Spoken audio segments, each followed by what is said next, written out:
अस्सलाम वालेकुम। अब हमारा तकरीबन से पार्ट 3 स्टार्ट हो गया। वीडियो का हम क्या डिस्कस करने जा रहे हैं, व्हाट इज़ पीपीई।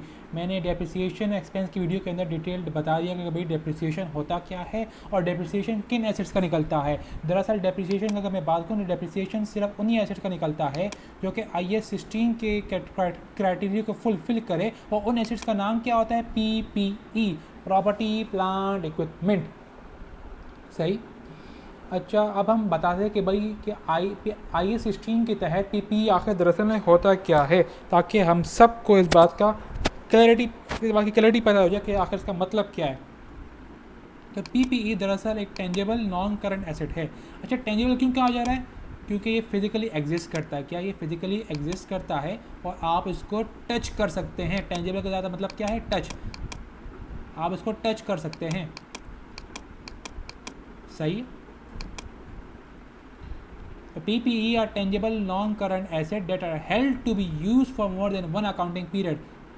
एक और बात देखिए, एक होता है करंट एसेट, सही है। एक क्या होता है? एक होता है करंट एसेट और एक होता है नॉन करंट एसेट। हम करंट एसेट, जो करंट एसेट होता है ना, वो विद इन 12 मंथ्स यूजेज हो जाती है उसकी, ठीक है। Current asset within 12 month usages हो जाता है या एक्सपायर हो जाता है। ये तभी जो एसेट जो विद इन 12 मंथ्स यूजेज या एक्सपायर हो जाते हैं, सही है, तो उनको हम कहते हैं करंट एसेट्स। लेकिन नॉन करंट एसेट की बात ही अलग है। ये फॉर एग्जांपल हमें बेनिफिट देते हैं।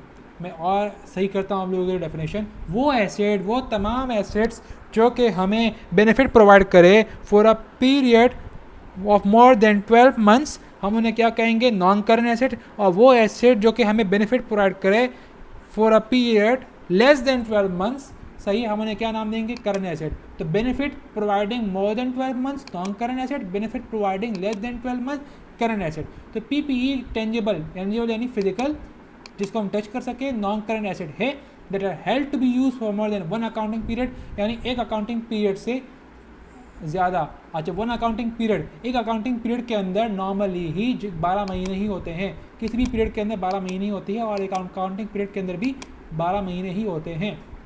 अच्छा, पीपीई एक ऐसा एसेट है जिसको हम टेंजेबल नॉन करंट एसेट कहेंगे। नॉन करंट एसेट है, for more than one accounting period use होगा।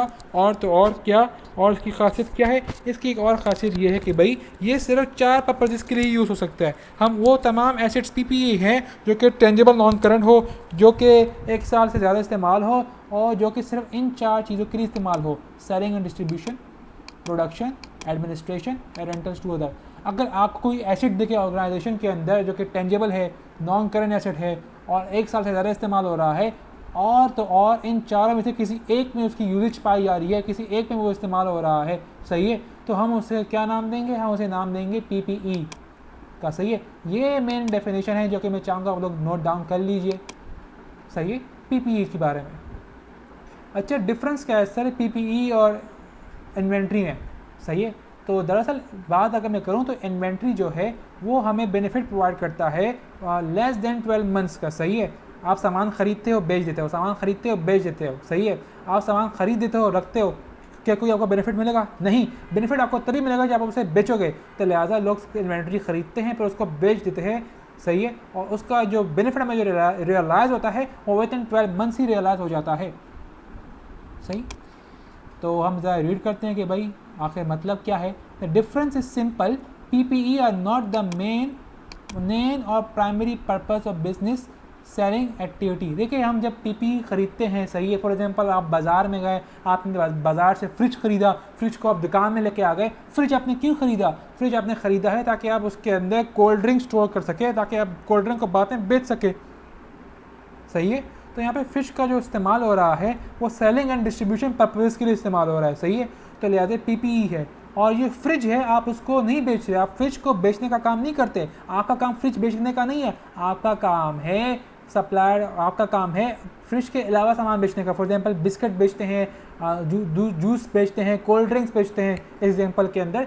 तो मतलब आपका काम जो मेन है वो है कोल्ड ड्रिंक बेचना, फ्रिज बेचना नहीं। तो जो आपका मेन काम है, जो कि प्राइमरी बिजनेस एक्टिविटी है, जो आपकी कोर एक्टिविटी है, सही है, हम उन्हें क्या नाम देंगे? हम उन्हें कहते हैं ordinary course of business activity. और यहाँ से जो हमें रेवेन्यू मिलता है, जो यहाँ से जो हमें अर्निंग मिलती है, उसे नाम देते हैं रेवेन्यू का, हम उसे सेल्स कहते हैं, सही है। चूँकि जो फ्रिज है वो हम सेलिंग पर्पज़ के लिए नहीं रखते, सही है, वो हम सिर्फ 4 चीज़ों के इस्तेमाल के लिए हो सकता है, या तो सेलिंग डिस्ट्रीब्यूशन, या तो एडमिनिस्ट्रेशन, या तो प्रोडक्शन, या रेंटल टू अदर, तभी हम उसे PPE कहते हैं। They are not considered as inventory as they are not sold in ordinary course of business, जैसा कि मैंने आपको भी बताया। जब भी आप किसी PPE, फॉर एग्जांपल आप मार्केट में गए हैं, सही है, मार्केट में आप गए और आपने मार्केट में क्या किया, आपने मार्केट में आप गए, आपने मार्केट से क्या ख़रीदा, एक फिर से एग्जांपल लेते हैं, फ्रिज ही ख़रीदा आपने, सही है, आपने मार्केट से जाके फ्रिज ख़रीदा, फ्रिज आपने ले लिया ताकि आप उसके अंदर कोल्ड ड्रिंक स्टोर कर सके, फिर बाद में आप ताकि फिर आप कोल्ड ड्रिंक को बाद में बेच सके। लेकिन हुआ क्या कि आपने 2 साल फ्रिज को इस्तेमाल किया, 2 साल फ्रिज को इस्तेमाल किया, फिर तीसरे साल जाके आपने फ्रिज को क्या कर दिया, डिस्पोज ऑफ कर दिया, डी रिकॉग्नाइज कर दिया, सही है।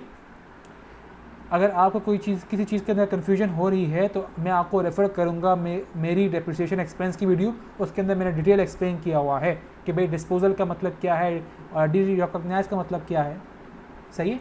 तो आपने फ्रिज ख़रीदा, फ्रिज को आप फिर तीसरे साल में जाके बेच रहे हैं, 2 साल इस्तेमाल करने के बाद, 2 साल इस्तेमाल करने के बाद तीसरे साल में जाके इसको बेच रहे हैं।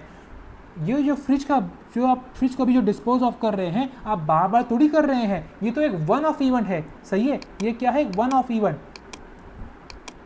कोई भी चीज़ जिसको आप बार बार नहीं बेचते, कंटिन्यूसली नहीं बेचते, कभी कभार बेचते हैं, उसे नाम देते हैं वन ऑफ इवेंट, सही है। और वन ऑफ इवेंट से जो आपको रेवेन्यू मिले, वन ऑफ इवेंट से जो आपको अर्निंग मिले, वन ऑफ इवेंट से जो आपको अर्निंग मिले, हम उन्हें नाम देते हैं इनकम का। और जो अर्निंग आपको मिले ऑर्डिनरी कोर्स ऑफ एक्टिविटी से, उसे हम नाम देते हैं सेल्स या रेवेन्यू का, सही है, सेल्स या रेवेन्यू का। मैंने यहाँ पर यही बात एक्सप्लेन करने की कोशिश की है। When a PPE is sold it is recognised as an income, सही है। यानी अगर आपने कोई PPE सोल्ड की है और जब आपने PPE सोल्ड की, आपको उस पर प्रॉफिट मिला, सही है, यानी प्रॉफिट कब मिलेगा, जब आपकी carrying value PPE less than है सेल प्रोसीड से, सही है। तो जो डिफरेंस होगा वो क्या होगा, income. Whereas selling of inventory is recognized as revenue/sale as it is a part of ordinary course of activity. Usages of PPE, जब हम PPE को इस्तेमाल करते हैं, हम फ्रिज को इस्तेमाल करते हैं, फ्रिज साल ब साल डिप्रिशिएट हो रहा होता है, सही है, तो उसकी यूजेज को हम क्या नाम देते हैं, हम फ्रिज को इस्तेमाल करते हैं, जो उसकी जो यूजेज है हम उसको अमाउंट के अंदर एक्सप्रेस करते हैं और उन फिगर्स को हम नाम देते हैं डेप्रिसिएशन एक्सपेंस का, सही है, जिसको हम प्रॉफिट एंड लॉस के अंदर शो करते हैं।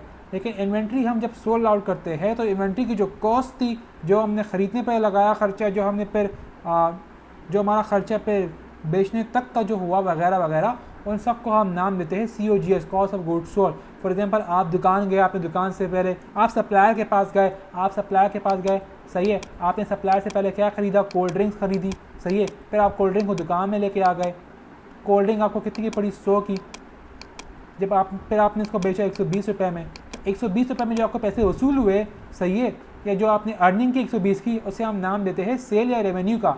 लेकिन जो ये 100 रुपये है, ये तो है कॉस्ट ऑफ सेल, जो आपने बेचा उसकी कॉस्ट, जो आपने गुड्स सेल किया उसकी कॉस्ट, तभी हम उसे कहते हैं COGS, और इसको हम एज एन एक्सपेंस शो करते हैं, किसमें, अपने प्रॉफिट एंड लॉस स्टेटमेंट के अंदर।